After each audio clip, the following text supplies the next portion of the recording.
Hi అండి, welcome to our channel. ఈరోజు మన ఛానల్లో బెల్లం పాల తాలికలు పాలు విరిగిపోకుండా సింపుల్గా అండ్ టేస్టీగా ఎలా చేయాలో చూద్దామండి.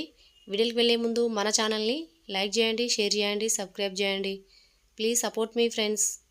ఇప్పుడు ఒక బౌల్ తీసుకొని అందులోకి 2 టేబుల్ స్పూన్ల వరకు సగ్గుబియ్యం వేసుకొని వాటర్ వేసి 2-3 సార్లు నీట్గా వాష్ చేసుకొని మళ్ళీ వాటర్ పోసుకొని పక్కన పెట్టుకోవాలి. ఇప్పుడు స్టవ్ మీద ఒక ప్యాన్ పెట్టుకొని అందులోకి 1 కప్పు వరకు వాటర్ వేసుకోవాలి. ఇప్పుడు ఇందులోకి ఒక పావు teaspoon salt, 1 tablespoon నెయ్యి వేసుకొని అంతా కలిసేటట్టు ఒకసారి బాగా కలుపుకోవాలి. ఇలా కలుపుకున్నాక ఇప్పుడు ఇందులోకి 1 కప్పు వరకు పొడి బియ్యం పిండి వేసుకోవాలి. ఇప్పుడు మంటని లో ఫ్లేమ్లో పెట్టుకొని ఇదంతా కలిసేటట్టు పిండిని బాగా కలుపుకోవాలి. పిండి అనేది ఇలా కలుపుకున్నాక ఇప్పుడు స్టవ్ ఆఫ్ చేసుకొని మూత పెట్టి గోరువెచ్చగా అయ్యే వరకు పక్కన పెట్టుకోవాలి.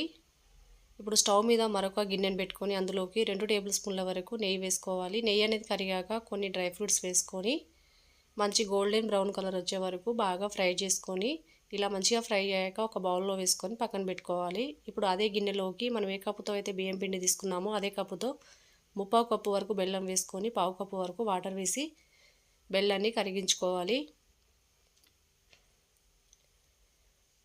బెల్లం అనేది ఇలా కరిగాక ఇప్పుడు స్టవ్ ఆఫ్ చేసుకొని పక్కన పెట్టుకోవాలి. మనం ముందుగా ఉడికించుకున్న పిండిని మూత తీసి మళ్ళీ ఒకసారి అంతా పిండిని ఒక 5 నిమిషాల పాటు బాగా కలుపుకోవాలి. పిండి అనేది ఇలా సాఫ్ట్గా కలుపుకున్నాక ఇప్పుడు చేతులకి లైట్గా నెయ్యి అనేది అప్లై చేసుకొని కొంచెం పిండి ముద్దను తీసుకొని మిగతా పిండి ఆరిపోకుండా మూత పెట్టి పక్కన పెట్టుకోవాలి. ఇప్పుడు ఒక చపాతీ పీట తీసుకొని దానిపైన ఈ పిండి ముద్దను పెట్టుకొని వీడియోలో చూపిస్తున్న విధంగా ఇలా సన్నగా రోల్ చేసుకోవాలి.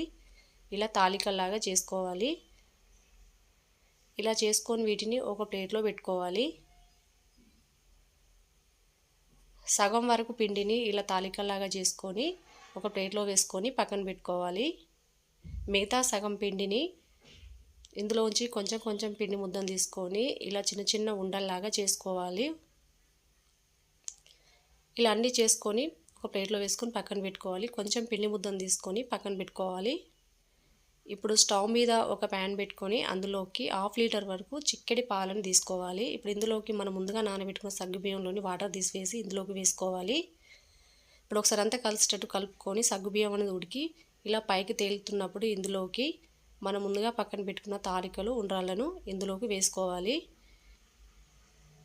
ఇప్పుడు మూత పెట్టి మీడియం ఫ్లేమ్లో ఒక 5 నిమిషాలు ఉడికించుకోవాలి. ఇవి ఉడికేలో పక్కన మనం ముందుగా పక్కన పెట్టుకున్న పిండిలో కొన్ని వాటర్ వేసి స్పూన్ తోటి బాగా మిక్స్ చేసుకోవాలి, ఉండలేం లేకుండా. 5 నిమిషాల తర్వాత మూత తీసి తాలికలు అనేవి ఉడికినా లేవో ఒకసారి అంతా స్లోగా ఇలా కలుపుకుంటూ చూసుకోవాలి. ఇలా స్లోగా కలుపుకోవాలండి. ఇప్పుడు ఇందులోకి మనం ముందుగా కలిపెట్టుకున్న పిండిని ఇందులోకి వేసుకోవాలి. మరొక 2 నిమిషాలు బాగా ఉడికించుకోవాలి. 2 నిమిషాల తర్వాత తాలికలు అనేవి ఇలా ఉడికాక ఇప్పుడు ఇందులోకి ఫ్లేవర్ కోసం ఒక 2-3 యాలకులను కొట్టి వేసుకోవాలి. మనం ముందుగా వేయించుకున్న డ్రై ఫ్రూట్స్ వేసుకోవాలి. ఇదంతా కలిసేటట్టు ఒకసారి బాగా కలుపుకోవాలి. తాలికలు ఉండ్రాళ్ళు అనేవి ఇలా మంచిగా ఉడికాక ఇప్పుడు స్టవ్ ఆఫ్ చేసుకోవాలి. స్టవ్ ఆఫ్ చేసుకున్నాక ఇప్పుడు ఇందులోకి మనం ముందుగా పక్కన పెట్టుకున్న బెల్లం వాటర్ని ఇందులోకి స్ట్రెయిన్ చేసి వేసుకోవాలి. బెల్లం వాటర్ అనేవి పూర్తిగా చల్లారిపోయి ఉండాలండి. ఇలా అంతా కలిసేటట్టు ఒకసారి బాగా కలుపుకోవాలి. అంతేనండి, మన బెల్లం పాల తాలికలు రెడీ అండి. చాలా సింపుల్గా, చాలా ఈజీగా పాలు అనేవి విరిగిపోకుండా ఈ బెల్లం తాలికలు మనం ఇలా రెడీ చేసుకోవచ్చు అండి. టేస్ట్ మాత్రం సూపర్గా ఉంటాయి. ఈ సింపుల్ అండ్ టేస్టీ అయిన బెల్లం పాల తాలికల రెసిపీ మీకు నచ్చినట్లయితే లైక్ చేయండి, షేర్ చేయండి, సబ్స్క్రైబ్ చేయండి. Please support me friends. Thanks for watching.